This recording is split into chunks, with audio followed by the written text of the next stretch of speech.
Oi pessoal, sou a Luiz, sou psicólogo clínico e hoje eu vou falar aqui sobre o silêncio na vida dos casais. É aquele famoso quem cala consente, não é bem assim que funciona, né?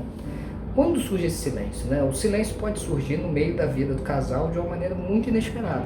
Alguns silêncios são muito explícitos, outros eles ficam de uma maneira escondida e eu vou explicar melhor como. Mas a primeira coisa que a gente deve pensar é quando você silencia, né? Em que momento você está silenciando nessa relação? Esse silêncio muitas vezes é permeado de fantasias, né? Se eu silenciar, eu não vou falar, óbvio, né? Se eu falar, o que pode acontecer? Se eu falar, ela vai me amar menos? Ele não vai gostar de mim? Se eu falar, eu vou ser grosso? Essas ideias sobre o falar criam o silêncio. Qual é a resposta para o falar? Se eu não posso falar, eu silencio, eu me calo, eu evito de falar. Muitas dessas histórias têm a ver com a própria relação do casal, né? Em algum momento você pode ter falado alguma coisa nessa relação que não foi bem recebida, não foi bem ouvida, e daí você pode ter começado a não falar. Sempre que eu falo com meu marido, ele fica de cara emburrada. Sempre que eu falo com a minha mulher, ela fica ali e não fala comigo durante alguns dias.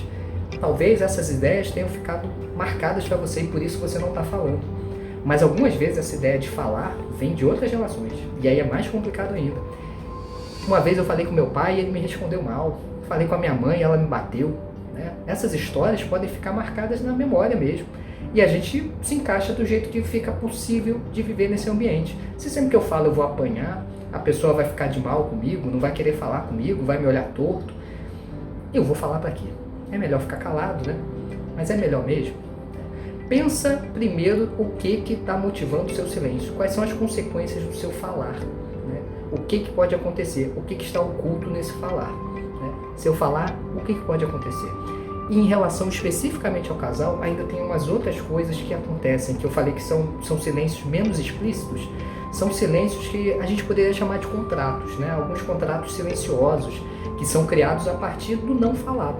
Por exemplo, né? Eu chego do trabalho todo dia em casa e minha mulher deixou lá a comida pronta, né? Então, todo dia eu chego em casa, a comida está pronta. A hora que eu chego em casa, a comida está pronta. Mas a gente não combinou nada disso, simplesmente foi um arranjo que aconteceu. Eu nunca pedi para ela fazer essa comida, mas ela também nunca falou que fazia questão de fazer essa comida. Mas 10 anos vivendo junto, 30 anos, 50 anos vivendo junto, sempre que eu chego em casa, a comida está pronta. E aí a gente começa a se perguntar, se eu chego em casa e essa comida não está pronta, minha mulher não me ama mais? E a mulher começa a se perguntar, se eu não fizer a comida, ele vai achar que eu estou chateada com ele? A gente começa a criar algumas coisas muito ocultas, que são esses contratos que são muito de fidelidade mesmo. Eu não vou mudar isso porque sempre foi assim, né? Essa frase aparece com tanta frequência, né? Sempre foi assim, desde que a gente namorava era assim. E essas coisas vão se perpetuando e nunca foram ditas. Às vezes uma comida não feita só significa que eu estava cansado no dia, né? De repente a mulher estava cansada naquele dia e não fez a comida. Vamos pedir uma comida aí numa entrega no restaurante vizinho, né? Vamos cozinhar agora, vamos fazer alguma coisa congelada, não sei. Inventa, tudo é possível, mas quando a coisa não é falada, qualquer coisa pode vir daí. E normalmente vem pensamentos muito ruins dessa dinâmica. É importante corrigir isso. Como? O remédio é a comunicação, né? Primeira coisa, se o silêncio é seu, observe os momentos que você está silenciando na sua relação. Observe o que pode acontecer, o que você tem de expectativa catastrófica em relação a esse silêncio. Descobrindo isso, começa a fazer o exercício de falar, de colocar as questões, de falar com o parceiro, com a parceira, expor aquilo que você deseja. E comunicar-se com o outro não significa ser grosseiro com o outro. Falar aquilo que é verdade, aquilo que eu desejo falar, não significa que eu tenho que maltratar o outro. Dá pra gente falar de uma maneira amorosa. Dá pra falar com carinho. E isso é muito importante na relação, a forma que é dita. Mas antes, coloque, fale, diga aquilo que precisa ser dito na sua relação. E essas coisas bloqueiam mesmo a energia do casal, e às vezes tem sentimentos que ficam ali rondando a vida do casal, de tanta coisa não dita, né, que poderia simplesmente ser resolvida. Mágoas que ficam guardadas aí de 10 anos, 20 anos, mágoa do primeiro dia de namoro, do aniversário de 1 ano de casamento. Essas mágoas vão sendo guardadas e elas não vão sendo ditas. Esses arranjos vão ficando ali e vão castigando a vida do casal, bloqueando a energia. Se você não conseguir desbloquear isso, se for muito difícil nesse momento para você, pense numa terapia de casal.